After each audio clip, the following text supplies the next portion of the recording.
Why women secretly fixate on you without you realizing it begins with a simple truth you've never fully named. A woman's mind locks onto you the moment your presence disrupts her emotional rhythm.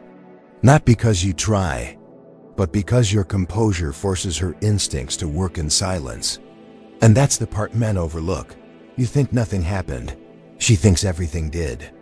Because the more unmoved you are, the more her subconscious begins to study you, replaying the moments you barely noticed, assigning meaning to gestures you never intended, searching for the edges of a man who refuses to reveal himself too quickly. This is where fixation begins, in the space where your discipline meets her imagination, where your silence becomes a mirror she cannot stop looking into, and where your presence awakens instincts she didn't expect to feel. If you want more content that sharpens your clarity, strengthens your masculine center, and helps you understand the hidden psychology behind how women respond to you, feel free to subscribe, like the video, or leave a comment so this message reaches more men who need it. Because in a moment, you will see exactly why your steadiness triggers a kind of quiet obsession most men never realize is happening. Stay with me. The deeper truth is coming. After your presence disrupts the rhythm of the room, after her gaze lingers on you longer than she admits even to herself, the subtle mechanics of her attention begin to unfold. You move through the world with a quiet gravity, not the noisy assertion of presence so common among men who demand recognition, but the effortless pull of someone whose inner landscape is disciplined, ordered, and unshakable. Every gesture measured yet unstudied becomes a signal, a trace that her instincts cannot ignore, and though you do nothing, intentionally she begins to map the contours of your composure, the edges of your restraint, the invisible architecture of your character. She does not yet understand why she feels this draw, only that it exists, persistent, compelling, unavoidable. The paradox lies in your stillness, in the absence of pursuit or display, for the very silence of your presence becomes a mirror into which she projects her curiosity and desire. While other men chase, while they overshare or perform, you remain grounded in the center of your own world, and in that groundedness, a kind of invisible force emerges. It is neither manipulation nor contrivance. It is the natural consequence of mastery over oneself, and as her attention circles around you, the loop begins. Observation turns to analysis, analysis to imagination, imagination to a subtle fixation she barely names, yet cannot dismiss. In the quiet moments between conversation and gesture, her mind fills in gaps you leave deliberately, or perhaps unknowingly, and this very incompleteness fuels her instinctive engagement. In the cafe, in the hallway, in a glance across a crowded room, she senses the difference between the ordinary and the exceptional, not by the content of your words, but by the rhythm of your presence.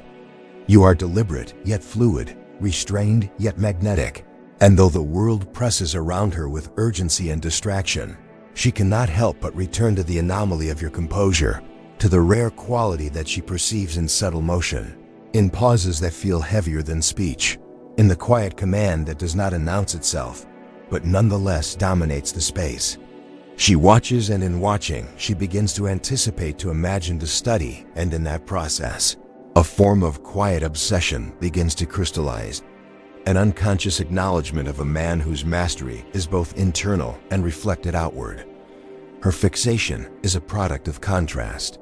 Around her, other men clamor and chase, leaving traces of need, instability, and exposure. You, by contrast, operate from a place of invisible authority. Each measured word, each restrained gesture, each pause carries weight because it is neither hurried nor performative. She senses a depth she cannot quantify, a strength she cannot confront directly, a stability that provokes both curiosity and admiration. Her mind latches on to what it cannot immediately categorize, and that attention, cycling silently through observation, speculation, and subconscious evaluation, is what cements her fixation. You are present without imposing, silent without absence, controlled without constraint, and it is this balance that quietly shapes her perception and commands her attention. Even when she does not acknowledge it, she begins to replay interactions, subtle moments you barely noticed, gestures of calm, glances of patience, unspoken acknowledgments of self-possession. In these fragments, her mind constructs narratives of wisdom, depth, and quiet dominance, narratives that exist because you neither confirm nor deny them, but simply allow them to emerge. And the more you inhabit your own rhythm, the more these narratives grow, looping back into attention, curiosity, and silent fascination. She cannot articulate it, yet she senses it with instinctive precision. Your presence is a stabilizing anomaly in a world dominated by noise, urgency, and distraction, and her unconscious mind is drawn repeatedly to what is rare, unshakable, and untouchable. You may notice her returning gaze, subtle, fleeting, almost invisible, yet imbued with focus. It is the consequence of a system she does not control. Her instinct perceives what your intention does not seek to manipulate. In the stillness of your being, she observes, evaluates, imagines, and internalizes, and in this process, fixation begins to crystallize into something persistent. It is not a pursuit you incite, nor a fascination you orchestrate, but a natural response to composure, mastery, and self-command. Principles that Stoics have understood for centuries and that modern insight into female psychology confirms. Her attention is drawn, not by what you do, but by what you do not do, by what you embody rather than what you attempt to show. And so, as you navigate the room, as you speak and move with quiet authority, consider the patterns that emerge, the subtle loops of attention, the internal narrative she constructs, the instinctive pull of curiosity meeting restraint. You are both observer and architect, shaping the emotional landscape around you, not through force, but through presence, not through demand, but through equilibrium. Her fixation grows not because you seek it, but because you allow the natural consequences of discipline, patience, and invisible authority to manifest. In the space between your gestures and her imagination, a quiet obsession is born, one that few men ever recognize and fewer still understand. As her attention continues orbiting your presence, an inner shift begins to unfold, not sudden or dramatic, but gradual and layered. Like the slow tightening of a psychological thread she didn't realize existed until it was already pulling her inward. You move through conversations and interactions with the same steady cadence, revealing nothing unnecessary, offering nothing excessive. And this restraint creates an emotional vacuum that her instincts feel compelled to fill. She senses that you hear more than you comment on, notice more than you respond to, and understand more than you express. And that silent depth forces her to recalibrate how she perceives you. In a world of loud declarations and constant emotional leakage, your controlled silence becomes a landscape of meaning she must navigate. This is where the deeper mechanics of attraction begin their quiet work. Every time she tries to categorize you, to place you into a familiar box, she finds some aspect of your presence that resists definition, and it is in that resistance that her fixation strengthens. Humans are drawn to what they cannot fully decode, and women especially respond to the psychological challenge of a man whose emotional state is opaque but steady. While the average man's emotional patterns expose themselves within minutes, yours remain concealed behind discipline and intentionality, creating a sense of mystery that is not artificial performance, but the natural byproduct of self-governance. Her mind, craving structure and certainty, keeps returning to the unexplained elements of your presence, attempting to form a complete picture where one does not yet exist. In moments when you withdraw slightly, not out of indifference, but out of self-respect, she feels the shift with heightened sensitivity. Your absence does not create insecurity, but rather a state of heightened awareness, a recalibration of her internal rhythm, because her attention had already been anchored by the stability of your presence. When you step back, even subtly, her instincts move forward to fill the space, seeking the emotional consistency you carry so effortlessly. This dynamic is neither manipulative nor strategic. It is simply the natural response of a mind attuned to strength, trying to understand what it does not yet fully possess. Your restraint, measured and natural, creates an internal tension in her, the kind that forms the foundation of fascination. She begins to notice how conversations feel different with you, not because of what you say, but because of what you don't. Your words are chosen, intentional, grounded in clarity rather than impulse. And in each exchange, she feels a silent form of leadership that is not derived from dominance, but from presence. Her fixation deepens because she senses that you are unaffected by pressure, unmoved by emotional volatility, and unshaken by the small dramas that consume the attention of others. This emotional detachment, grounded not in coldness, but in internal control, signals something rare to her psychology. A man who governs himself is a man who cannot be easily swayed, manipulated, or destabilized. This realization compels her mind to engage more deeply, because your stability implies depth she has yet to understand.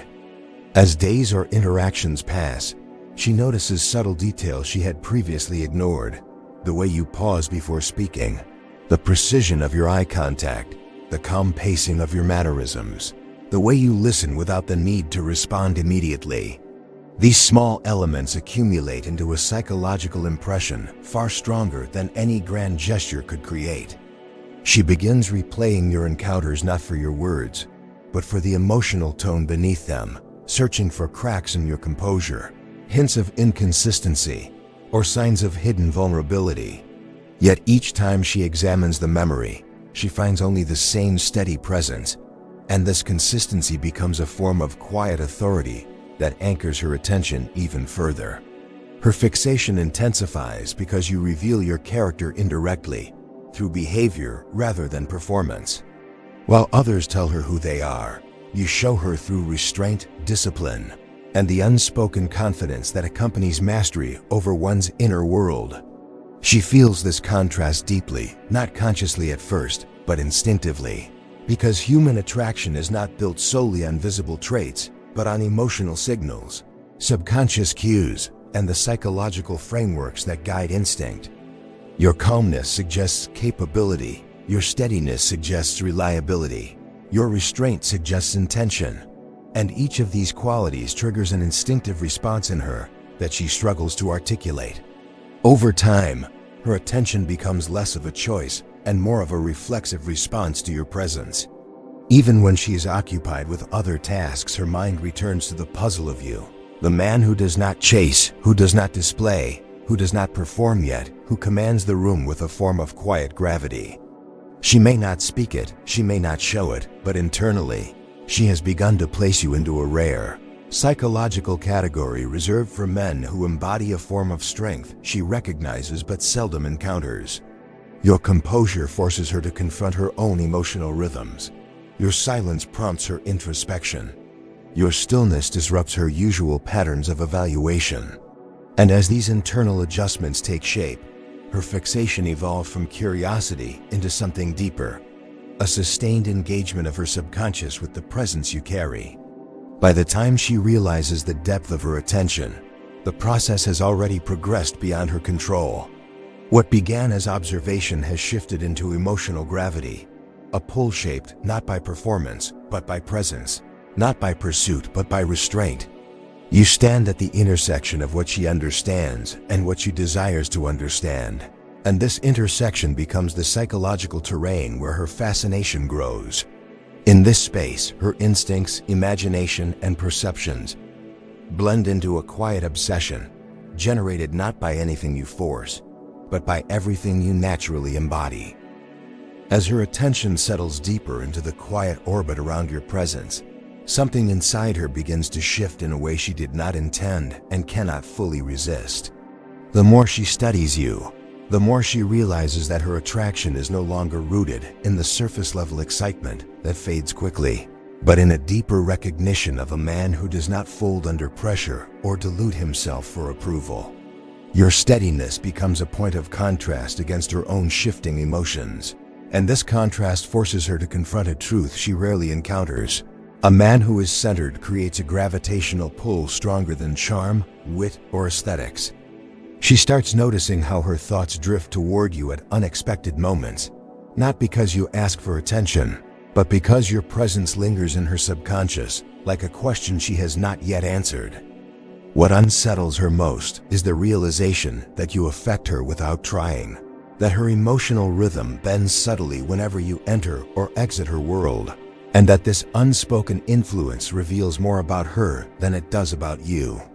In this tension, a deep respect begins to grow, because fixation without respect cannot hold, and her instinct knows the difference. Your silence becomes a kind of mirror she finds herself returning to, a place where she measures her own emotional volatility against your calm. She replays moments not to analyze you, but to understand how she felt in your presence, and the more she examines those feelings, the more she senses that your composure is not a tactic but a truth, the natural expression of a man who has mastered himself. This realization is where her fixation crosses into permanence, because a woman does not obsess over what she fully understands. She obsesses over what reveals depth each time she looks again. And so she watches, quietly, instinctively, almost involuntarily, drawn not by your pursuit, but by your refusal to be anything other than steady, disciplined, and sovereign within yourself. She recognizes that your value does not fluctuate with external validation, and in that recognition, she experiences something few men ever evoke in her, the sense that you are a rare presence in a world full of noise. Stay with me, because the final truth is this: when a woman fixates on you without you realizing it, it is not your charm, words, or effort that bind her attention. It is the man you become when you stop reaching outward and begin standing fully within yourself.